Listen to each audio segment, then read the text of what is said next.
الله وبركاته.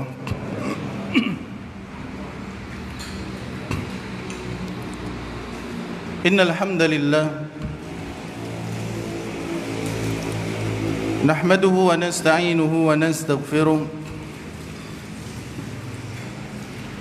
ونعوذ بالله من شرور أنفسنا ومن سيئات أعمالنا. من يهده الله فلا مضل له ومن يضلل فلا هادي له. أشهد أن لا إله إلا الله وحده لا شريك له وأشهد أن محمدا عبده ورسوله صلى الله عليه وعلى آله وأصحابه ومن سار على نهجه وتمسك بسنته إلى يوم الدين وسلم تسليما كثيرا. أما بعد.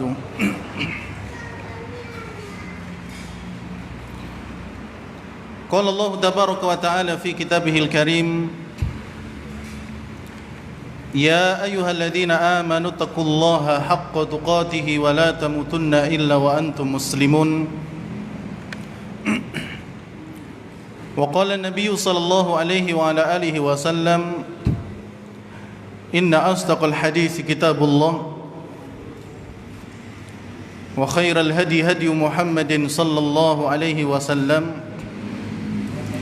وشر الأمور محدثاتها فإن كل محدثة في الدين بدعة وكل بدعة ضلالة وكل ضلالة في النار.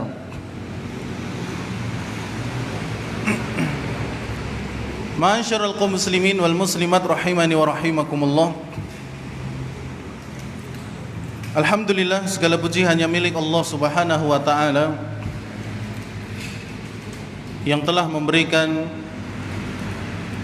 banyak kenikmatan kepada kita semuanya,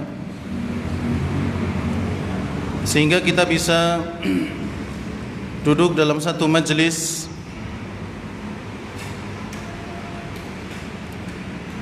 untuk bersama-sama belajar dan juga menuntut ilmu agama Allah Subhanahu wa ta'ala. Dan alhamdulillah hadir pula bersama kita ya kawanan laron ya yang lumayan mengganggu, tapi mudah-mudahan tidak menyurutkan semangat kita untuk ya belajar dan memperhatikan apa yang kita sampaikan. Kemudian jamaah yang dirahmati oleh Allah Subhanahu wa ta'ala, pada kesempatan malam hari ini Ustadz Mukhlis hafizahullah ta'ala tidak bisa hadir karena suatu hal, sehingga untuk mengisi kekosongan kita akan bersama-sama mengambil faedah dari salah satu ayat dalam Al-Quran, yakni surat Al-Ahqaf ayat yang ke-15 ya, Al-Ahqaf ayat yang ke-15. Secara khusus ayat ini menyinggung kita yang telah berumur 40 tahun.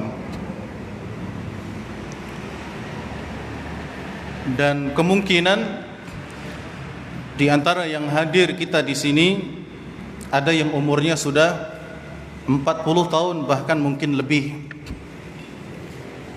Jadi secara khusus ayat ini menyinggung tentang hamba-hamba Allah yang umurnya sudah mencapai 40 tahun. Adapun secara umum, maka tentu bagi kita yang hadir, baik umurnya masih belasan atau mungkin masih 20 ke atas atau masih di bawahnya 40, ini juga pelajaran penting bagi kita semuanya. Karena jamaah yang dirahmati oleh Allah Subhanahu wa ta'ala,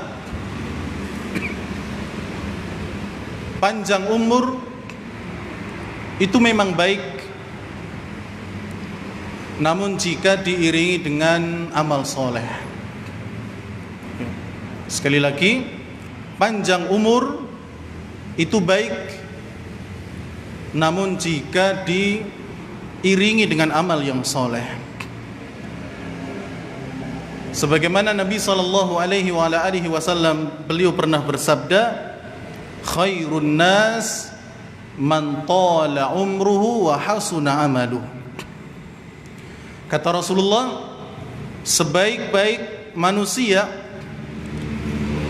adalah yang panjang umurnya dan baik amalnya. Panjang umurnya dan baik amalnya. Dalam riwayat yang lain, Nabi SAW mengatakan, tuba liman tala umruhu wa hasuna amaluh. Beruntunglah orang-orang yang mereka umurnya panjang dan amalnya baik.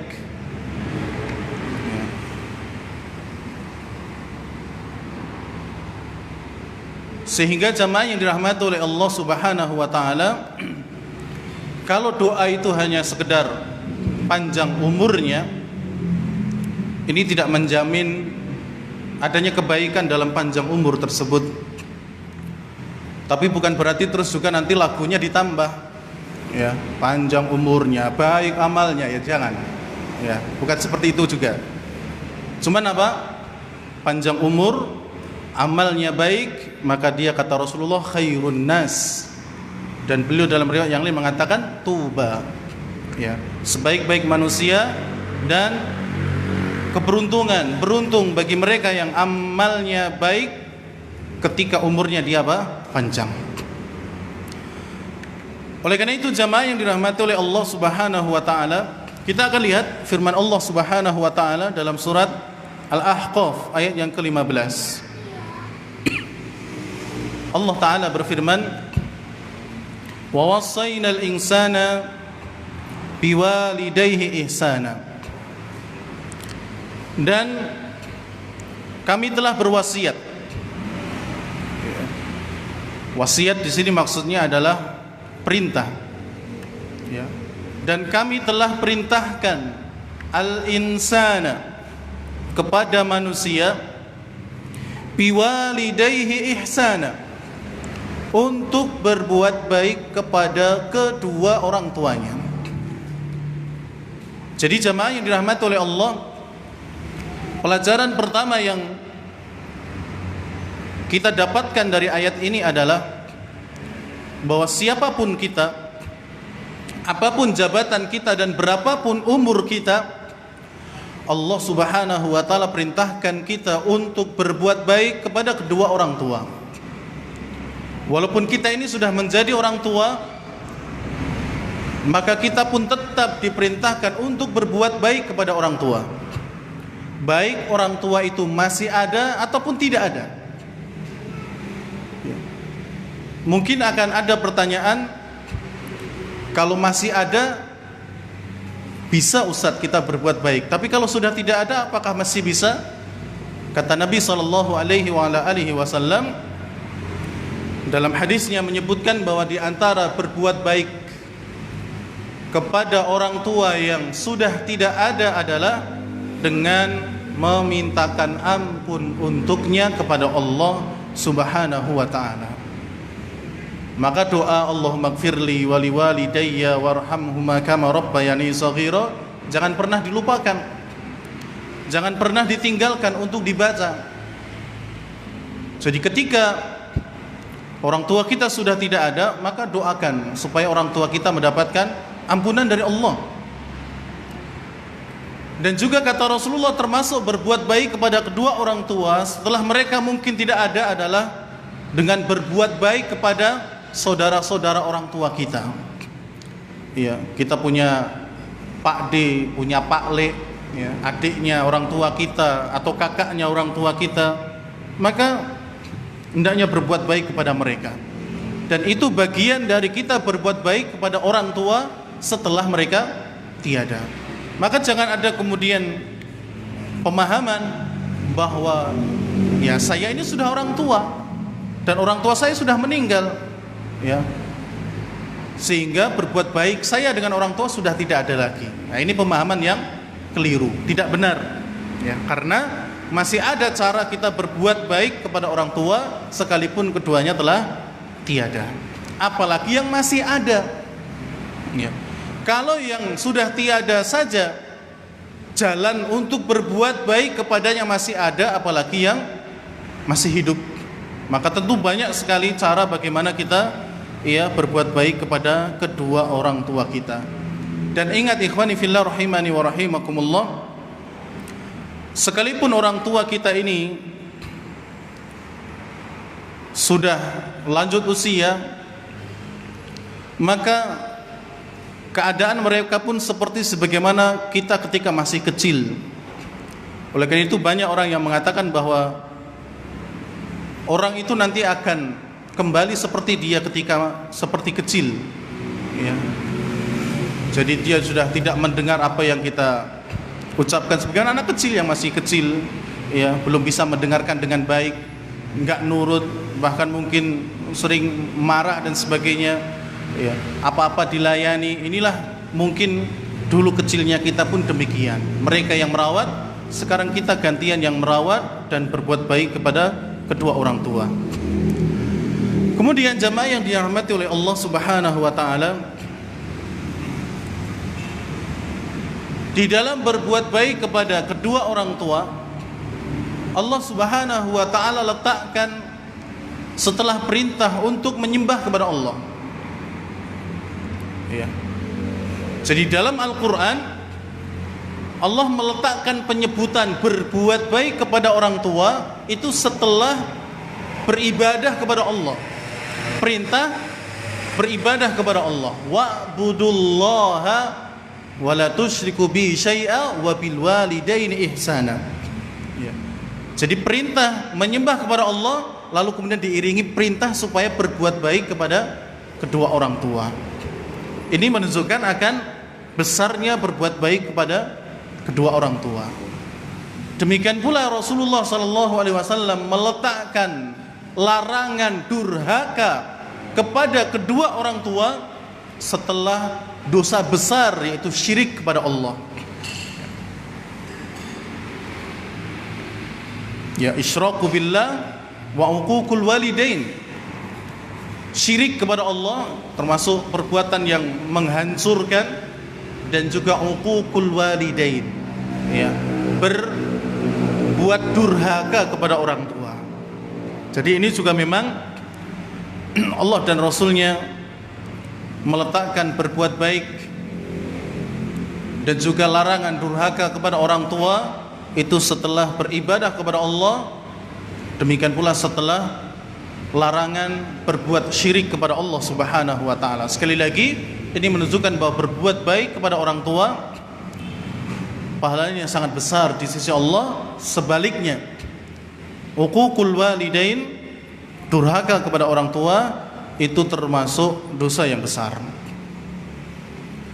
Kemudian jemaah yang dirahmati oleh Allah, potongan ayat berikutnya menyebutkan secara khusus keadaan orang tua kita dari sisi ibu saat mengandung kita di dunia ini. Apa kata Allah? Hamalathu ummuhu kurha wa wada'athu kurha. Kata Allah Subhanahu wa taala, ibunya mengandungnya dengan susah payah dan melahirkannya pun juga dengan susah payah. Ya. Jadi jemaah yang dirahmati oleh Allah Subhanahu wa taala, ayat ini juga sekaligus memberikan pelajaran kepada kita akan mulianya ibu kita. Mulianya seorang wanita yang mana Allah Subhanahu wa taala berikan kekhususan kepada mereka untuk bisa mengandung. Ya. Dan ini bukan sebuah penderitaan yang Allah Subhanahu wa taala berikan kepada seorang wanita. Ini bukan berarti bentuk Allah menyiksa atau Allah memberikan beban yang berat kepada wanita, tidak. Karena memang merekalah yang bisa menanggung dan memikul kehamilan. Coba kalau laki-laki suruh hamil, lari semua Pak jadi laki-laki. Ya. Lari semua, nggak mau. Makanya kalau sekarang ada laki-laki kok dioperasi supaya bisa hamil, ini keluar dari fitrahnya. Ini nggak bisa. Karena ini memang sudah aturan Allah Subhanahu wa taala, wanita yang memiliki kemuliaan ini. Makanya ketika Nabi SAW ditanya oleh seseorang, kepada siapakah aku harus berbuat baik wahai Rasulullah? Kata Rasulullah, ummuk, kepada ibumu. Lalu siapa ya Rasulullah? Ummuka, ibumu. Kemudian siapa lagi ya Rasulullah? Ummuka, ibumu. Kemudian siapa lagi wahai Rasulullah? Abuka, baru bapakmu. Ya. Jadi 3 kali berbuat baik kata Rasulullah kepada ibumu, ibumu, ibumu. Kemudian setelah itu baru apa? Bapakmu. Jadi ayat ini dan juga hadis yang barusan kita sampaikan menunjukkan bagaimana kemuliaan seorang wanita. Allah Subhanahu wa taala sebutkan bagaimana ketika mereka mengandung, hamalathu ummuhu kurha. Ibunya, seorang ibu telah mengandungnya dalam keadaan susah payah. Ya. Kita yang seneng, istri kita yang susah payah. Ya. Kita bisa makan mie ayam, terkadang mereka nggak bisa makan. Jangankan mie ayam, nasi saja terkadang muntah. Itu belum makan, baru lihat nasi itu sudah seperti apa? Seekor cacing. Ya. Bahkan kita sendiri pakai minyak wangi suruh minggir, ya, tendang, karena baunya dia tidak suka. Jadi memang ini apa? Kurha, dalam keadaan letih, lelah. Apalagi semakin hari, semakin bulannya bertambah, semakin besar. Ya, semakin apa? Semakin besar. Ini tidak mudah.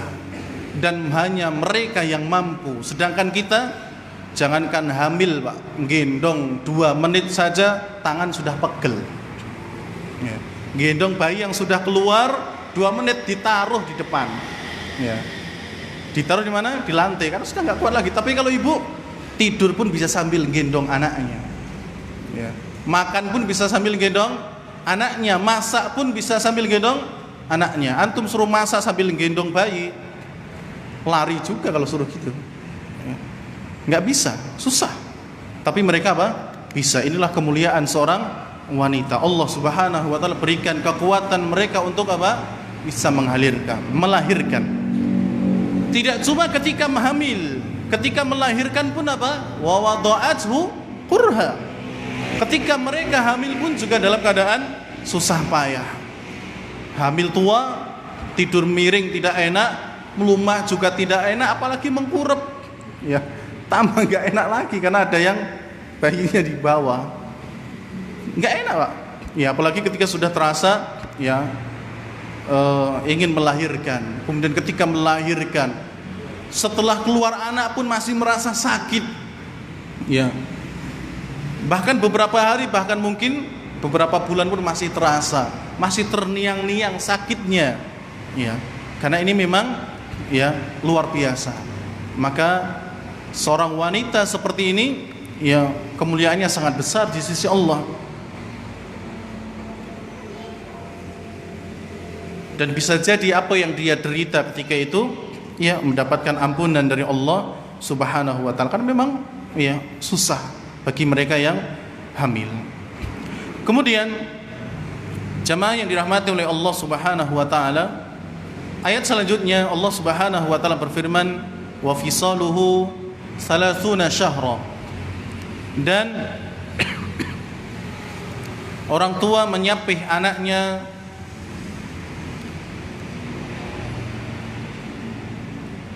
ketika sudah berumur 30 bulan. 30 bulan berarti berapa tahun Pak? 2 tahun lebih ya, 2 tahun 5 bulan lebih, 6 bulan ya, 2 tahun 6 bulan. Jadi kata Allah Subhanahu wa taala, anak disapi ketika umurnya sudah salasuna syahron, 30 bulan, yakni 2 tahun lebih 6 bulan. Pertanyaannya adalah, apakah boleh seorang wanita menyusui anaknya lebih dari 2 tahun? Mungkin tadi 2 tahun setengah atau mungkin 3 tahun dan sebagainya. Bahkan terkadang ada yang disapih itu atau berhenti sapihnya itu ketika anak itu izin sendiri dengan temannya yang sudah tidak mimik dengan ibunya. Ya. Ada yang umur TK baru disapih, ya, karena baru lihat teman-temannya sudah tidak ya, sudah tidak mimik lagi. Ada yang demikian. Ya. Nah, apakah boleh menyusui anak lebih dari 2 tahun? Kata para ulama, ya, dibolehkan menyusui anak hingga berumur lebih dari 2 tahun. Ini kalau setelah itu nggak punya anak lagi, ya, nggak hamil, ya. Kalau hamil biasanya sudah nggak mau biasanya, tapi nggak hamil maksudnya. Tapi dengan syarat, ya, kalaupun mau lebih dari 2 tahun ada syaratnya. Pertama, tidak membahayakan kesehatan anak dan juga sang ibu. Jadi ini perlu konsultasi dengan dokter dan sebagainya, kira-kira ini membahayakan atau tidak. Yang kedua, disepakati oleh kedua orang tua, ya, jadi jangan ibunya pengen menyusui sampai 3 tahun, bapaknya wes 2 tahun saja. Setelah itu yang lainnya gitu, ya. Ini bukan candaan saja, misalnya seperti itu, ya. Maka ya ini harus disepakati. Jangan sampai ibunya pengennya 3 tahun, bapaknya cuma 2 tahun saja. Setelah itu punya anak lagi gitu misalnya. Maka ini harus disepakati. Dalam surat Al-Baqarah ayat 233 tentang persusuan, Al-Baqarah ayat 233, kata Allah Subhanahu wa taala, wal walidatu yurdi'na auladahunna haulaini kamilaini liman arada ay yutimma ar-radha'ah. Kata Allah, para ibu hendaknya menyusukan anak-anaknya selama 2 tahun penuh bagi siapa yang ingin menyempurnakan penyusuan. Kata Al-Imam Al-Qurtubi rahimahullah, kata bagi siapa yang ingin menyempurnakan penyusuan menunjukkan bahwa itu tidak wajib. Ya, itu tidak wajib. Menyusui sampai 2 tahun lebih, 2 tahun 6 bulan misalnya, atau 2 tahun, itu tidak wajib. Boleh memilih sebelum itu sudah disapih. 1 tahun berapa bulan mungkin sudah disapih dan sebagainya, itu boleh. Dan kata Allah dalam ayat ini, tidak ada dosa bagi keduanya. Tidak ada dosa bagi keduanya. Wallahu ta'ala a'lam bissawab. Jadi menyusui lebih dari 2 tahun hukumnya boleh, sebagaimana dibolehkan untuk menyapih kurang dari 2 tahun.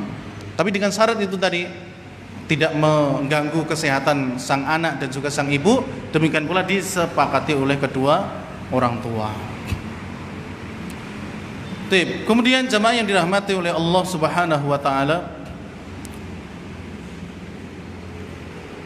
lanjutan potongan dari surat Al-Ahqaf ayat 15, hatta idza balagha ashuddahu wa balagha 40 sanah, dan ketika sang bayi tersebut telah dewasa dan umurnya telah mencapai 40 tahun. Nah, ini baru menyinggung ke umur yang 40 tahun. Sang anak ini yang sudah 40 tahun itu biasa berdoa dengan Rabbi auzi'ni an ashkura ni'mataka allati an'amta alayya wa ala walidayya wa an a'mala salihan tardha wa aslih li fi dzurriyyati inni tubtu ilaika wa inni minal muslimin. Ini doa yang seharusnya dipanjatkan oleh kita yang umurnya telah 40 tahun lebih. Ya. Rabbi auzi'ni an ashkura ni'mataka allati an'amta alayya wa ala walidayya wa an a'mala salihan tardha wa aslih li fi dzurriyyati inni tubtu ilaika wa inni minal muslimin. Bagi yang ingin menghafalnya, diingat saja surat Al-Ahqaf ayat 15. Ya. Doanya dari Rabbi auzi'ni, jangan dari wawassainal insan. Itu enggak berdoa, itu baca ayat. Ya. Jadi jangan wah biar sempurna dari wawassainal insana biwalidayhi hamalatu ummu. Ya, bukan dari situ. Tapi dari Rabbi auzi'ni an ashkura ni'mataka allati dan seterusnya. Kata Al-Imam Al-Qurtubi rahimahullahu taala, beliau menyatakan bahwa orang yang telah mencapai usianya 40 tahun, ya, orang yang telah mencapai usianya 40 tahun, maka dia telah mengetahui besarnya nikmat yang telah Allah anugerahkan kepadanya, juga kepada kedua orang tuanya. Sehingga seharusnya, kata Imam Al-Qurtubi, orang yang sudah 40 tahun itu sering bersyukur kepada Allah Subhanahu wa taala. Ya, sering bersyukur kepada Allah karena dia sudah tahu besarnya nikmat yang telah Allah berikan kepadanya dan kepada orang tuanya setelah umurnya berapa? 40 tahun. Contoh kecil, Pak, bahwa nikmat tersebut memang benar-benar dirasakan bagi mereka yang 40 tahun ke atas. Ya, banyak sebenarnya, seperti sholat sudah tidak bisa tegak lagi, ya, sering capek, ya. Padahal ketika muda dia naik gunung, ya bisa bolak-balik. Dalam hal berpikir pun demikian, ngerti isim, fi'il dan juga huruf sudah mumet, ya itu karena memang sudah apa? Ya sudah demikian. Iki opo, ya di rumah di murojaah yo ora nyambung-nyambung, ya. Padahal di sekolahan, ya di masjid, oh iya ditanya tahu, tapi pas murojaah udah blank mali. Ini karena apa? Ya nikmat ternyata memiliki umur yang ketika masih cerdas-cerdasnya, masih luar biasa, itu sebuah nikmat yang besar. Ya. Makanya sampai ustadznya direng-reng supaya ya kursus kan itu, ayo tat, yo. Dijanjeni malah lali kan itu. Jadi apa? Itu juga bagian dari itu. Ya. Maka mencapai umur yang demikian, bahkan belum umur 40 tahun itu sudah bingung, ini apa ini, dah lupa, dah berkurang ininya. Maka jamaah yang dirahmati oleh Allah, hendaknya demikian. Kata Imam Al-Qurtubi, orang yang umurnya 40 tahun dia sudah tahu, ya, asam garamnya itu sudah banyak dia makan, ya, maka tahu bagaimana kehidupan yang susah, bagaimana kehidupan bersama keluarga yang dijalani dan sebagainya. Mereka sudah sangat banyak berpengalaman, ya. Mereka sudah tahu bagaimana nikmat yang besar yang telah Allah berikan kepada mereka. Makanya ketika mereka umur 40 tahun, orang tuanya sudah tidak ada, seharusnya sedih luar biasa, ya. Kelingan dhisik dek isi ana wong tuane. Bagaimana dia diopeni, bagaimana dia dinasehati. Setelah umur 40 tahun orang tuanya sudah enggak ada. Tentu semuanya akan hilang itu. Ya, kebersamaan hilang, ya, keceriaan hilang, bahkan nasihat sudah tidak ada lagi dari orang tua. Terkadang kangen dan sebagainya. Dan demikianlah kalau memang sudah berumur 40 tahun. Dan ketika sudah umur itu apalagi lebih, seharusnya sering bersyukur kepada Allah. Salah satu bersyukurnya adalah dengan sering beribadah kepada Allah, melakukan sholat, ketika puasa masih mampu ya puasa, berbuat baik kepada orang lain dan sebagainya. Termasuk diantaranya adalah dengan kita ini menuntut ilmu. Jadi jamaah yang dirahmati oleh Allah Subhanahu wa taala, disebutkan oleh para ulama bahwa di antara mensyukuri nikmat Allah adalah dengan menuntut ilmu. Dan biasanya umur-umur segitu sudah ya malas kan mau menuntut ilmu, ya, karena memang merasa sudah tidak bisa sanggup mengikuti yang masih muda-muda, ya. Jadi antum yang merasa tua jangan membayangkan yang muda pun juga langsung paham. Terkadang mereka juga ikut mumet, Pak, ya. Apalagi ngertos antum mumet ya melu mumet lagi kan. Jadi demikian, terus menuntut ilmu. Setidaknya sekali lagi sebagaimana kita sampaikan, kalaupun kita di dalam majelis ini nggak paham tentang apa itu isim, fi'il dan sebagainya, setidaknya kita mendapatkan keutamaan duduk di dalam majelis ilmu. Apa kemarin yang kita sampaikan, hadis dari Nabi SAW, bahwa orang yang datang dari rumah menuju masjid tidak ada niatan kecuali ingin belajar kebaikan ataupun mengajarkan kebaikan, apa keutamaannya? Pahalanya seperti orang yang haji. Ini, jadi itu yang kita ambil. Mbok mulih mumet atau pusing gara-gara mikir nahwu sorof, udah itu pusing, wong yo ora dinilai kok. Ya, enggak usah bingung-bingung. Ya, ditanya dereng saged tadi, selesai sudah. Ya nek isin mungkin ya isin kan itu, tapi enggak masalah insyaallah. Jadi para ulama dahulu luar biasa. Ada kisah seorang ulama bernama Abul Hasan. Beliau pernah mengatakan, saya selalu menghadiri majelis ilmunya Abu Hazim pada hari Jumat. Ya, pada hari Jumat selalu saya hadir. Bahkan sekalipun pada hari Jumat itu tidak ada pelajaran. Bayangkan Pak, ulama dulu nggak ada pelajaran, datang. Ya. Apa? Datang. Jadi kata beliau demikian. Saya selalu menghadiri majelis ilmunya Abu Hazim pada hari Jumat. Bahkan tidak ada pelajaran pun pada hari Jumat saya datang. Karena kata beliau, saya ingin membiasakan diriku menghadiri majelis ilmu agar tidak hilang. Bayangkan, agar tidak hilang. Ya, jadi antum kalau mau kesini setiap hari ya monggo. Ya, nggak ada pelajaran datang, nggak ada pelajaran datang. Tapi ini ya tentu sesuai dengan kondisi kita ya. Jadi jamaah yang dirahmati oleh Allah, demikianlah gambaran para ulama ya dalam mereka menuntut ilmu. Tentang usia 40 tahun dan keadaan mereka, Al-Imam Malik rahimahullahu taala beliau pernah mengatakan, adraktu ahlal ilmi bi baladina wa hum yatlibuna ad-dunya. Aku mendapati para ulama di berbagai negeri mereka sibuk dengan aktivitas dunia. Wa yukhalituna an-nas, dan bergaul bersama manusia. Hatta ya'tiya li ahadihim arba'una sana. Namun tatkala mereka sampai pada usia 40 tahun, fa idza atat alaihim i'tazalu an-nas. Mereka pun menjauhi manusia. Jadi tadinya masih ya bisa aktivitas dengan baik sebelum umur 40 tahun. Tapi setelah umur 40 tahun, mereka pun akhirnya perlahan tidak bisa mengikuti ya kebiasaan yang sebelum 40 tahun. Karena mungkin sudah berkurang ya, sudah tidak sehebat dulu dan sebagainya.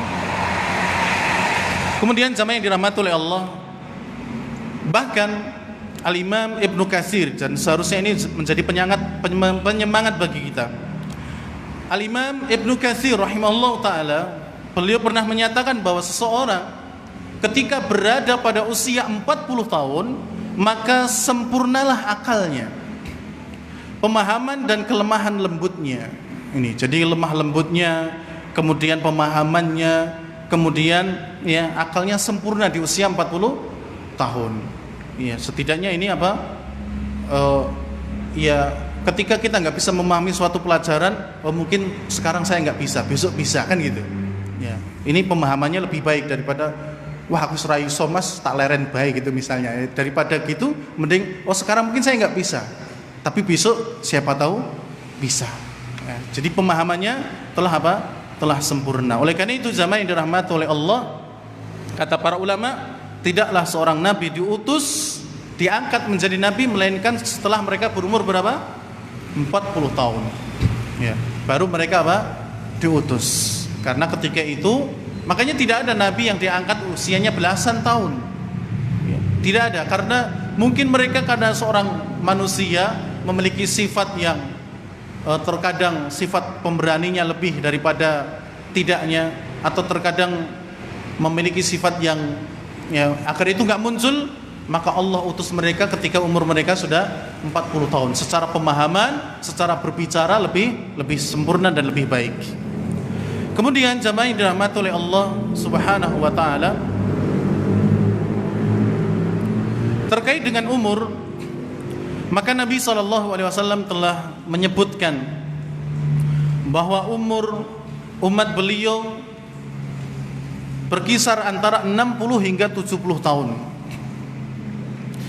Kata Nabi SAW, a'maru ummati ma baina sittina ila sab'in. Umur umatku antara 60 hingga 70 tahun. Dan ingat, ini sabda Nabi SAW. Kata beliau, umur umatnya itu hanya sekitar 60 sampai 70 tahun. Jadi mikir, umur saya sudah 40 tahun, berarti kurang 20 tahun mati kan itu. Karena 60 sampai 70. Tapi kata Rasulullah, wa aqalluhum man yajuzu dzalik. Namun yang melampaui dari umur 70 tahun itu memang sedikit. Ya, sedikit. Jadi mungkin umurnya 80, umurnya 90, itu sedikit, enggak banyak. Tapi apa? Kebanyakan umat dari Nabi Muhammad SAW meninggal di usia 60 sampai 70 tahun. Berbeda dengan umat-umat terdahulu, ya, umur-umur mereka panjang dan sebagainya. Kemudian jamaah yang dirahmati oleh Allah Subhanahu wa taala, yang terakhir, tatkala umur kita ini sudah lanjut usia, katakanlah 40 lebih, demikian pula bagi kita yang mungkin merasa masih muda, maka hendaknya kita memiliki satu amalan yang rutin untuk kita kerjakan. Karena semakin umur bertambah, maka semakin lemah pula fisik kita. Ya, semakin lemah fisik kita. Bisa jadi sering juga sakit-sakitan misalnya, sehingga tidak bisa menghadiri ke majelis ilmu, tidak bisa menghadiri sholat berjamaah. Maka rutinkan ini ketika kita ini masih sehat. Karena ketika kita terhalang dari amal ibadah yang sudah rutin kita lakukan karena sesuatu yang syar'i, kita tetap dicatat mendapatkan pahala ibadah tersebut. Ya. Jadi sekali lagi, kita harus merutinkan ibadah. Sholat 5 waktu harus kita rutinkan, datang ke masjid berjamaah. Kemudian kalau punya amalan puasa, kita rutinkan puasa.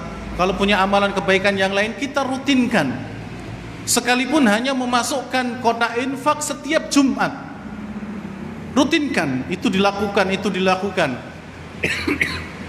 Kecuali kalau lupa, ya. Kalau memang ingat, rutinkan, walaupun cuma sedikit.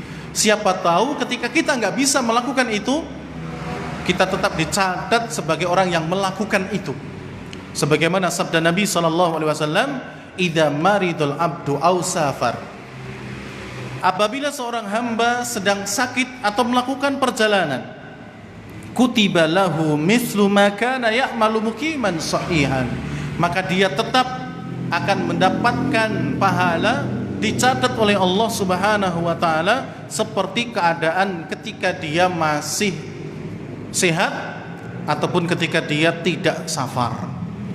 Misalnya safar, kita nggak bisa melaksanakan sholat sunnah, ya karena sudah capek dan sebagainya, sehingga kita cuma milih apa? Sholat wajib saja misalnya. Maka sholat sunnah yang kita rutinkan ketika kita mukim, itu ketika kita safar tetap dapat pahalanya. Ya. Sholat Jumat mungkin kita tidak dapatkan karena sedang safar, karena mungkin kita milih nggak ikut sholat Jumat saja. Ya karena itu boleh, ya termasuk yang tidak wajib untuk sholat Jumat adalah musafir. Kita milih untuk tidak ikut sholat Jumat tapi nanti sholat duhur misalnya, maka mudah-mudahan sholat Jumat yang kita sering lakukan ketika kita tidak safar dicatat waktu itu, sehingga pahalanya bisa dua. Sholat Jumat dapat pahalanya, duhur juga dapat pahalanya.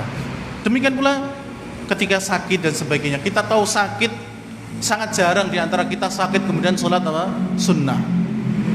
Mungkin nggak pernah kita lakukan. Ketika sakit, sebelum sholat kita sholat sunnah, atau setelah sholat sunnah.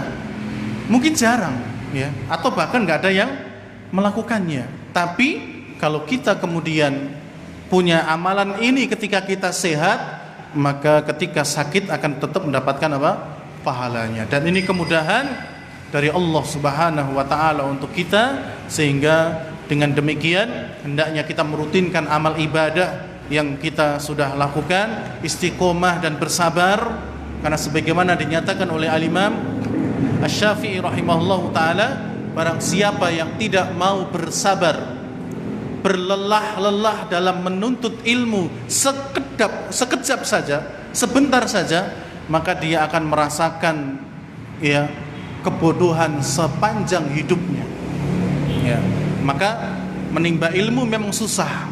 Menimba ilmu memang perlu kesabaran, harus sabar ya, harus istiqomah dan sebagainya. Karena kata tadi Imam Syafi'i, takutnya kalau kita tidak melakukan itu, kemudian kita tidak mau belajar, sehingga kita akan merasa bodoh sepanjang hidup kita ya. Tapi kalau kita mau menuntut ilmu, setidaknya kita mendapatkan ilmu walaupun itu tidak banyak ya, karena orang menuntut ilmu itu banyak dan tidaknya itu Allah yang akan menentukannya. Kita tinggal berusaha sama berdoa ya. Kita keluar dari majelis ini pun nanti ditanya apa-apa materinya tadi, terkadang bisa menjawab semuanya, terkadang cuma berapa persen, nyantol berapa persen dan sebagainya, dan itu sudah bentuk keutamaan dari Allah Subhanahu wa taala. Jamaah yang dirahmati oleh Allah Subhanahu wa taala, demikian apa yang bisa kita sampaikan pada kesempatan malam hari ini untuk mengisi kekosongan. Dan hendaknya doa di atas Rabbi auzi'ni an ashkura ni'mataka allati an'amta alayya dan seterusnya, itu bisa kita hafalkan dan bisa kita amalkan, kita gunakan untuk berdoa kepada Allah Subhanahu wa taala, terlebih bagi kita jamaah yang telah umurnya 40 tahun lebih. Karena sebagaimana dinyatakan oleh para ulama bahwa hendaknya doa di atas itu diucapkan oleh mereka yang umurnya telah mencapai 40 tahun ke atas. Wallahu taala a'lam bishawab. Kurang lebihnya mohon maaf. Subhanakallahumma rabbana wa bihamdik, asyhadu an la ilaha illa anta, astaghfiruka wa atubu ilaik. Wassalamualaikum warahmatullahi wabarakatuh.